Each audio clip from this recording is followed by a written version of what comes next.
Po, Pinoong Jason.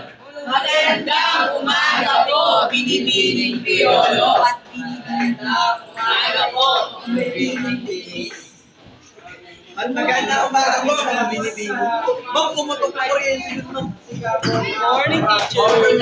Ay na po kami lahat. Una po tayong lahat. Kasi,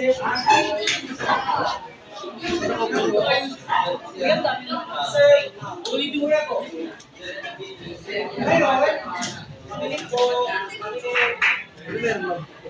Kasi makinig. Una, Kahapon, ano po ang nalalaki natin kasi? Ano po ang nalalaki natin kahapon? Tungkol po sa talumpati. Meron tayong talumpati nasa klase. Ano nga po yun? Ano nga yun? Ano? Sige.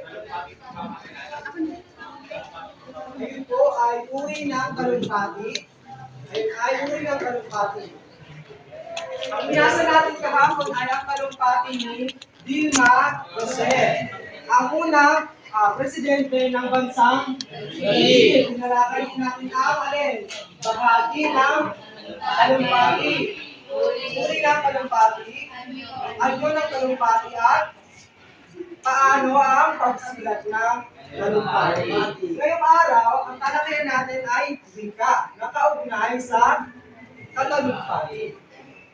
Ngayon, para magkaroon kayo ng kaunang ideya na bilang gabay sa ating aralin, narito po.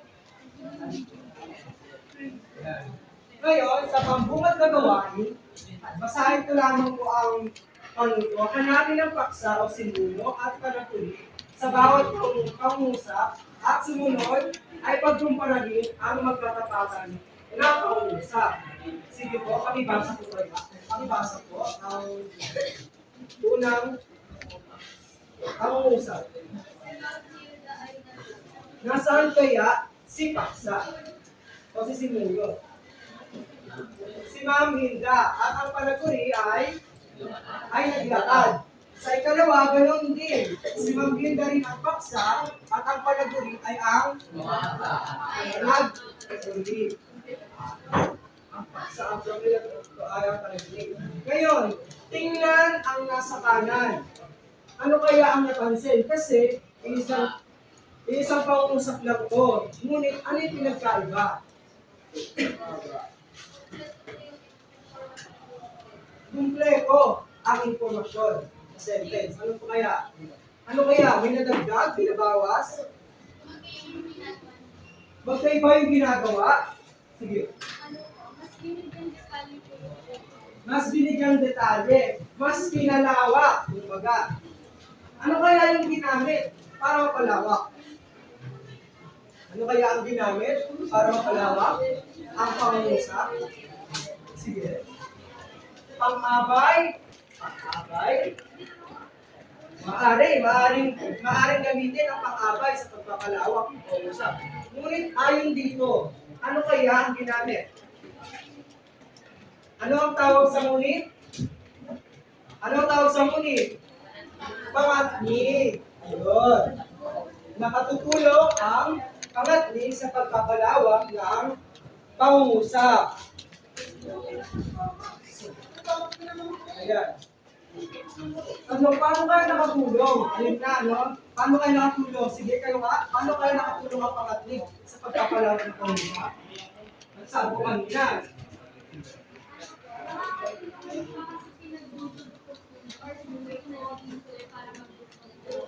Ayun, salamat po, Ms. Rocabor. Tama yung sinabi niya, no? Ang pangatnik ang siyang nag-uugnay sa bawat pangungusap. Ayan. Kasi kanina, kung mapapansin niyo dito, simple pangungusap lang. Payak na pangungusap lang. Ngunit dito, mas lumawa. Mas dumami yung mga salita. Ngayon, diyan iikot ang ating talakayan. Ang pinatawag nating pagpapalawak ng pangungusap at pagsusuri. Ano kaya ang sinasabi sa pagpapalawak ng pangungusap? Miss binaba mo. Eduardo.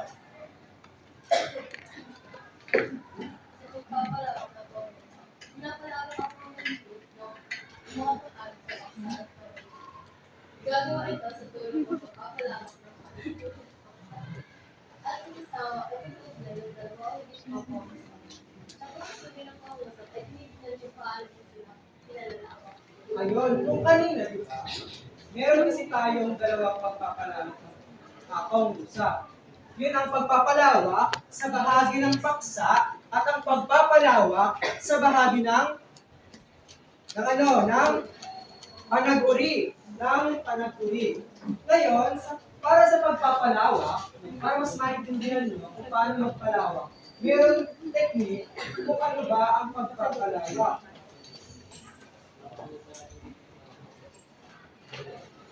Una, katulad na dito kanina, anong sabi ko kanina? Hanapin ang alin?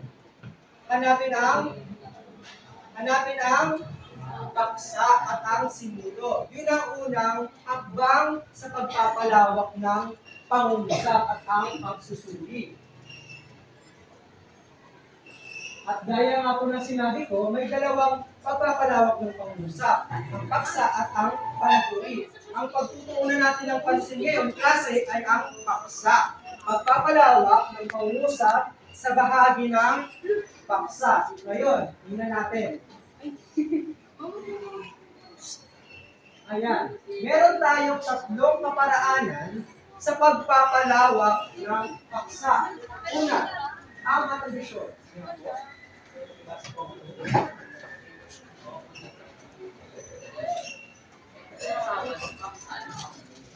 Ayun. Kunin natin ang salitang paglalarawan. Unang halimbawa. Pakibasa pa unang halimbawa.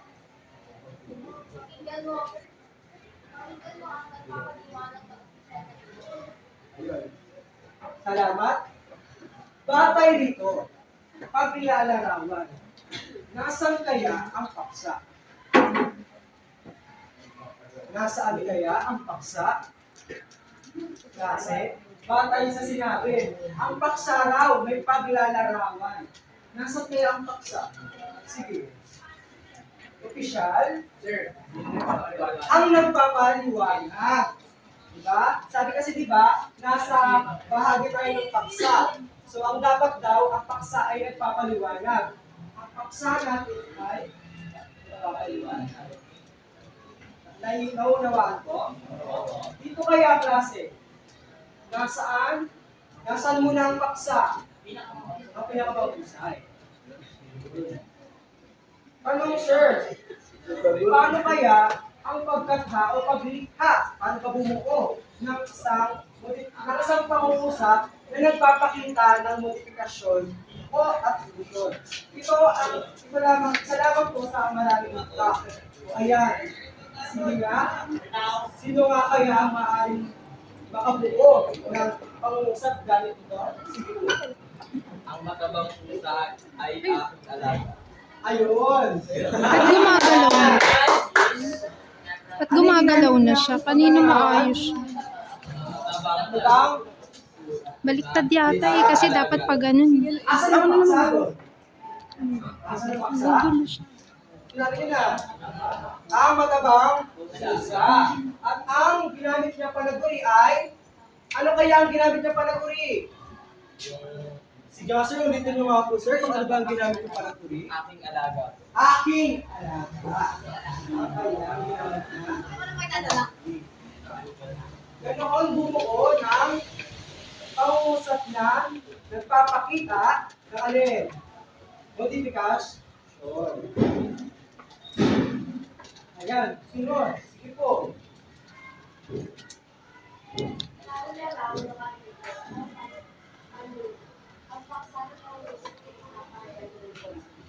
Ayun. Ano sabi? Nagpapahayag ng alin? Nagpapahayag ng lugar. Sige. Ano kaya yung paksa dito? Brazil? Brazil? Maaaring bahagi siya ng paksa. Ano ba yung buong paksa dyan? Ano ang buong paksa? Ano yung paksa? Sige. Landok. Ang plaza. Yun ang paksa. Naunawahan? At ito, lang siyang panag uli. O, sige, halimbawa. At ito pala. Sige, ito pala. Sige po. Ano kaya ang paksa rito? Ano ang paksa rito? Kayo po. Kayo. Sabi nito, lugar. Nagpapahayag ng lugar. Luneta.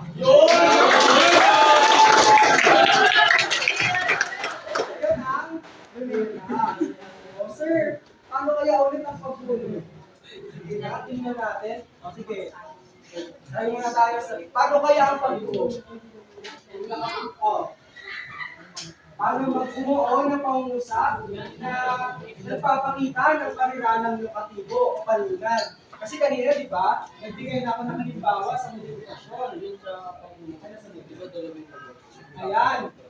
Di ba? Dito kaya, paano kaya ang buo? Okay, walang tama o mali. Try lang naman.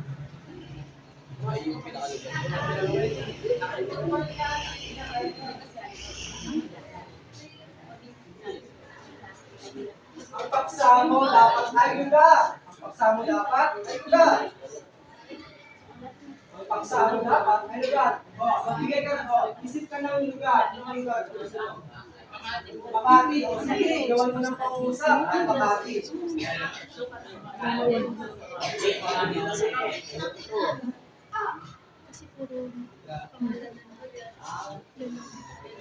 Makati. Makati. Tayo.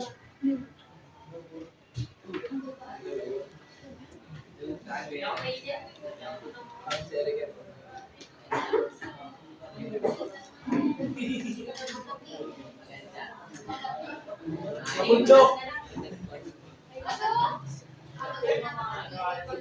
Ayun, ganyan siya ng palakpak. Nasaan ang paksa? Ang lugar na Makati. At ito ang ginamit niyang panaguri. Ganun po ang pagbuo ng alin. Halinalang lokatibo o pasyakap o kalunan. Nakasusunod klase. Sumunod naman ang ikatlo, huling paraan ng pagpapalawak ng paksa ay ang pariralang nagpapahayag ng pagmamayari. Sige, ano po ang ano?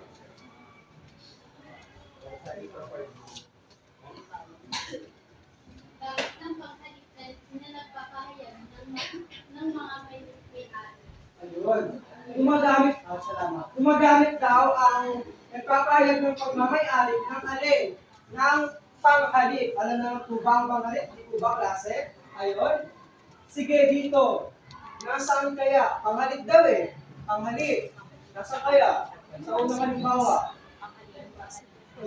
Oh, maayos na maayos ang kalumpati ng aking mag-aaral. Nasaan kaya yung ano dyan?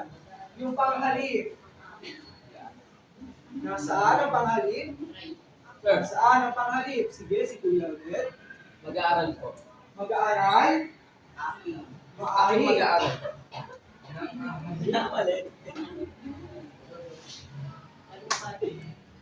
Maaari.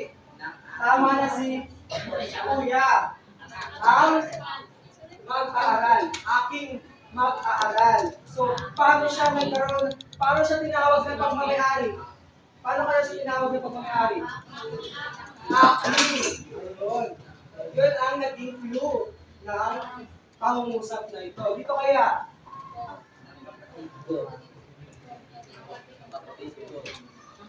Ano? Asan yung ko? Asan yung ko?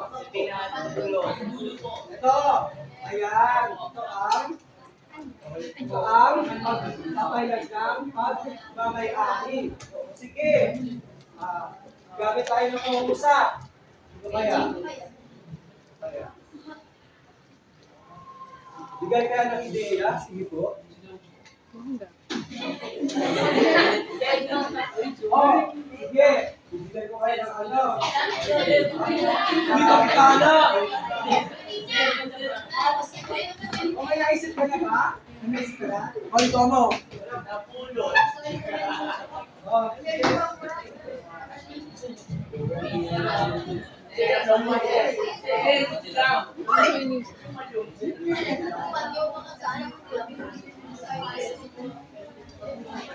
Oh. Ano yung map like? oh, halimbawa, ito. Ito ang gabay.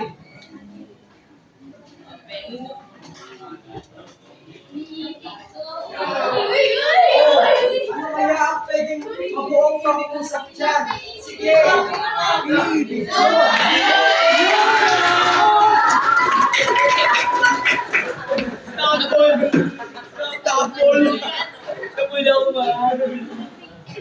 Gawa ka ng pag-usap gamit ang Hoy! Hoy! Ay, ako, si Ato.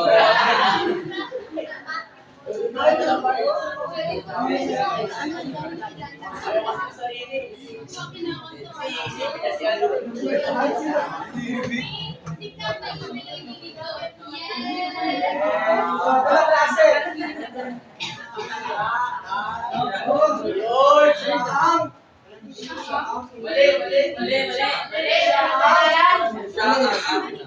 ano ka ba siya? Siya ay? Ano ba siya? Bakit kaya? Walang pangalan?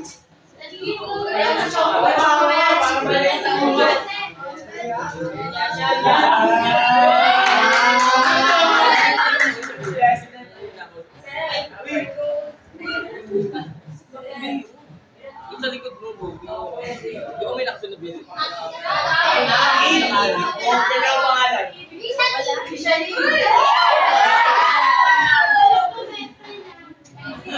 Pamilya tayo dito tayo.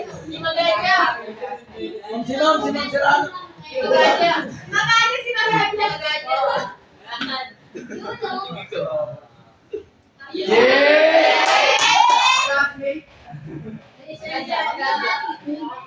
Marbion! Ay, tama tayo. Ulang siya.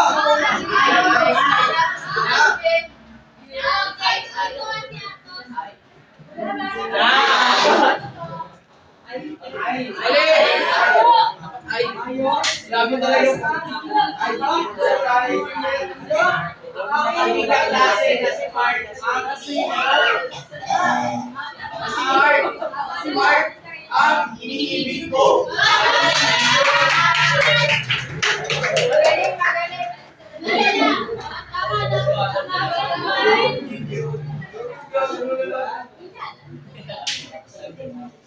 Sige, tanong. Tanong, sir. Tanong si sir, doon. Sige, ano ba ang kahalagahan ng pagpapalawak ng pangungusap at pagsusuri nito? Kaya, bakit kaya mahalaga yun? Halimbawa sa talumpati, bakit kaya mahalaga? Sige po. Nauunawaan ko na sa babae yung pinapasok ko nila dahil po, nandun na po kami yung kabuuan na pinapagawa. Ayun. Mas, may paliliwanag ang pinahihiwatig. Sige, balikan natin ang mabungad gawain. Tingnan nito. Tingnan nito. Diba, limitado lamang ang impormasyon na sinabi ng pangungusap. Ngunit, dito sa bandang kanan, pinuho niya. Dito, ang alam lang natin ay gusto niya maglakad. Pero dito pala, nalaman natin na ayaw niya. Mas gusto niyang sumaan. Ibig sabihin, nalalaman natin kung mas napapalawak pa natin yung pangungusap. Ayun, paano ka magtutulungan ng pagpapalawak na pangungusap at pagsusuri sa pagsulat at pag-unawa ng pangungusap? Paano kaya? Ano kaya magtutulungan ng pagpapalawak ng pangungusap? Halimbawa, nagsusulat ka. Sabi ni teacher, sige, magsulat ka ng ng talumpati. Paano ka kaya magtutulungan ng pagpapalawak ng pangungusap. Ano kaya? Sinabi na limang kanina. Sinabi na limang.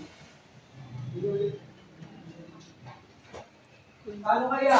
Sige, pakiulit ako kung ano sinabi mo. Doon po sa una, mas naiintindihan ko ng mga babasa kung ano po yung pinapagpili. Dahil,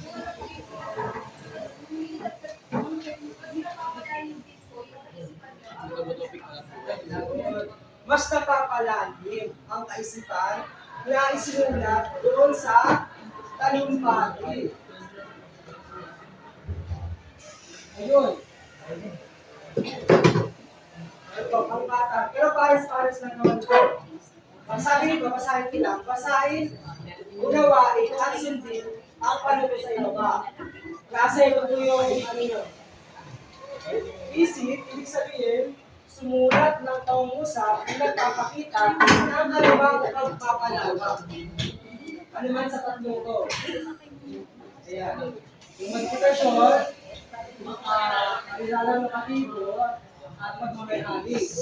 Isip daw kayo ng kahit isa lang, ng pangungusap sa tatlong yun.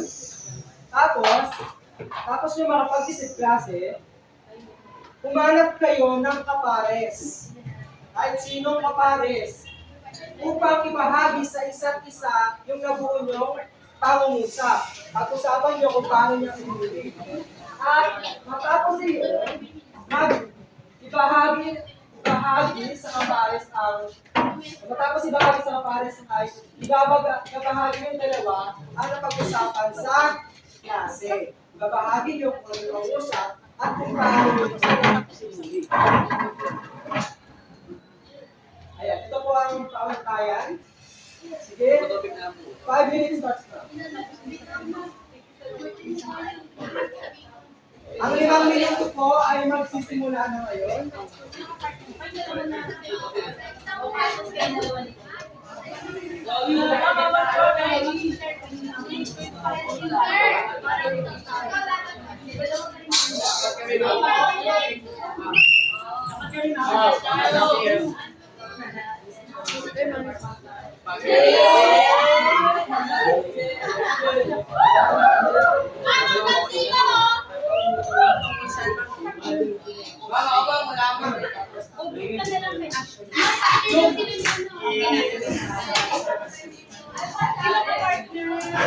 Ready?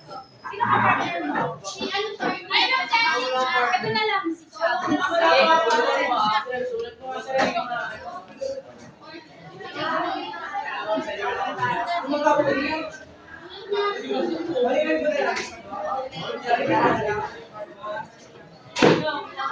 Kasi ito po ang halimbawa ng mga uri. Maaari niyo siyang sundan para mas makadali ang paggawa.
Pwede tatlo na lang kayo.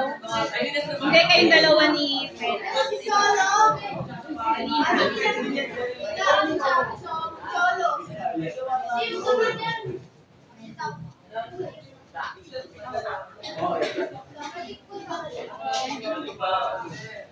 Sino ka partner? Tulog na pero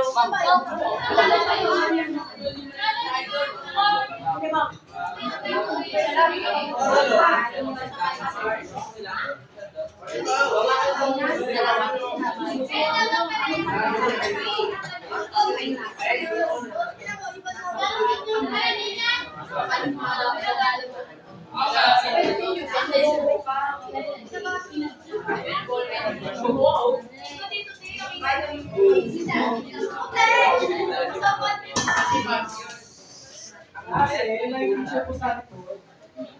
At may gumagawa ko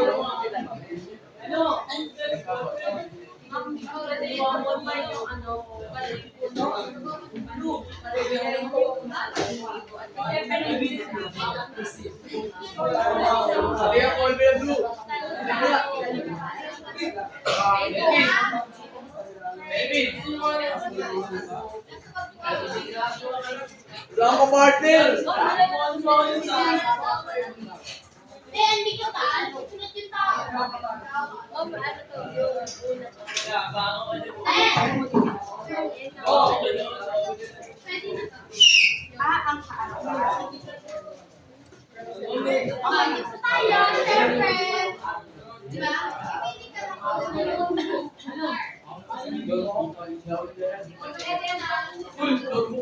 Kasi, ano po?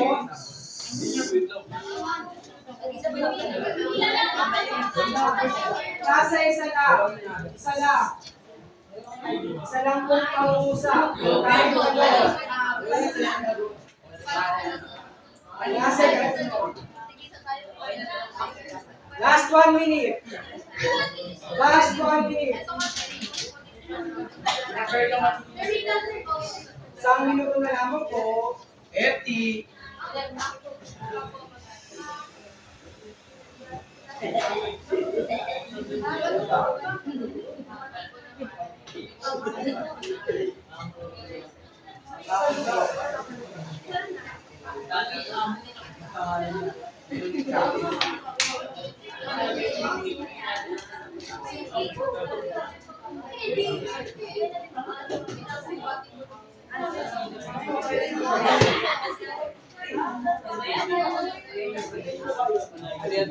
Sir.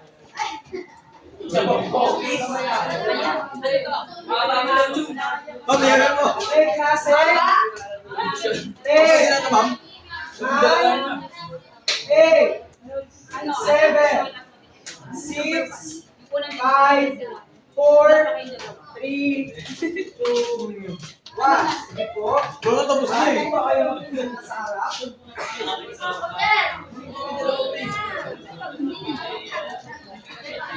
Kasi makinig na po. Makinig na po. Makinig na. At magsasalita po sila, Mr. Bambol. Ang kuya to, ma'am.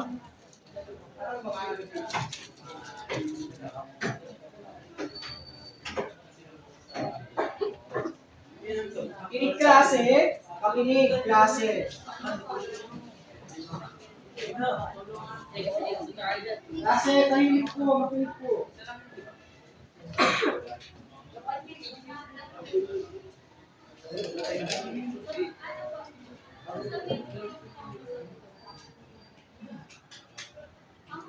Pangungusap na nagawa ko po is nasa pariralang lokatibo o panlitan or sa maiksing salita is sinulat. Ang pangungusap na nagawa ko po is maraming manlalaro ang nag-e-ensayo sa Espinagis Gymnasium. Ano yung kailangan doon? Ano yung lugar? Sinagis. Sinagis. Sige po. Ano kaya yung naging paraguloy niya doon?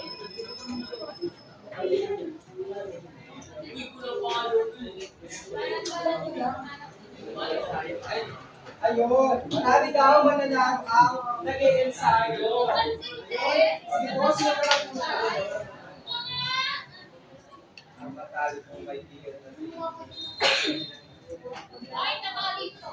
Ayun. Ang magaling ko lang na kaibigan na si Luis ay ano na. Ano kaya ang ano yun? Ano halimbawa na ito ng alawak yung kapusa? Pag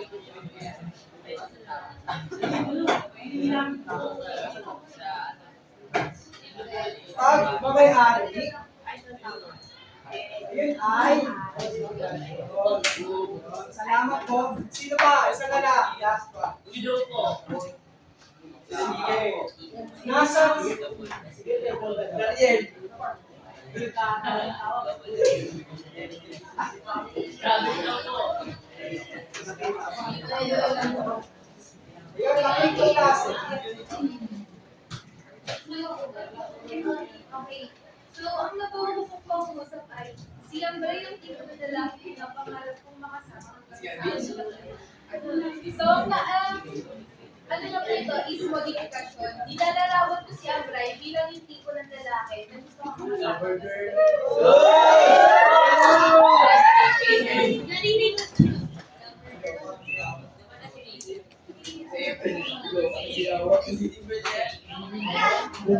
Kaya yung ginamit niya, magpapalawak. Walang magpapalawak klase. Klase. Modifikasyon. Sige po. Makinig po. Ang pangungusap ko po ay natagpuan ko yung wallet sa kantin. Ang namin ko po ay paniralang mga dito, panuwan. Ayun. Anlunan daw. Ano yung lugar? Antin. Ayun, maraming salamat po sa inyo. Ngayon yung mga klase.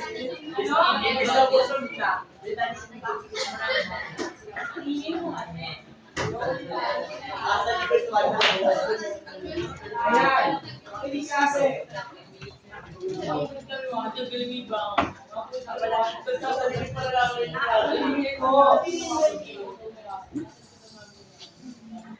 Ngayon naman, pakibasa po ko ito.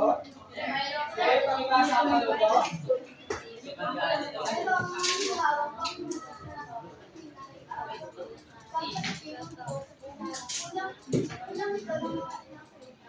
Ang mga kulang salita ay nakasulat nito dahil bilang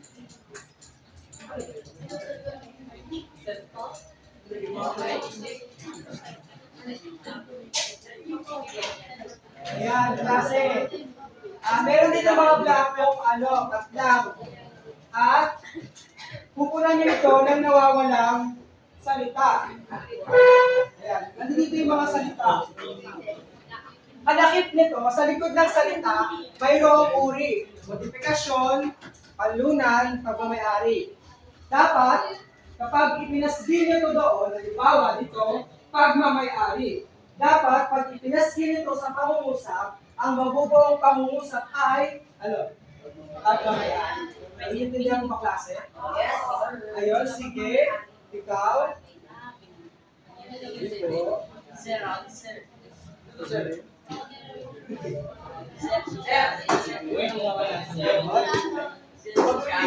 Didikit mo doon. Nakakit ko doon.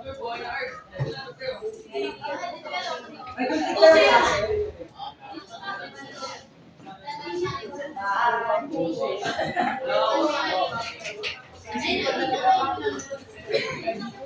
Lawak!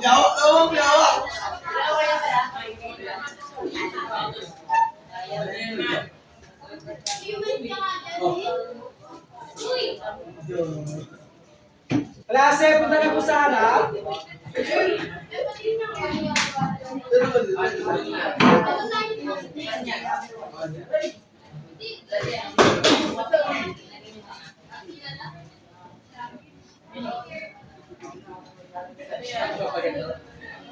Captain! Sino ba yung ginamit ng puti?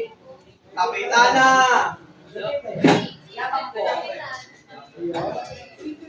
Oo, pakipaskil nga po.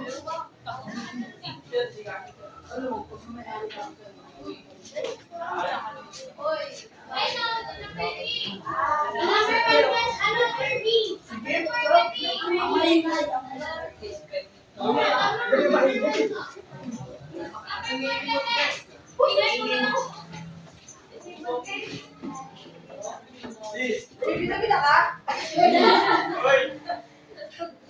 Uy, bibig. Ano yung bibig mo? Di mo ako to. Tapol.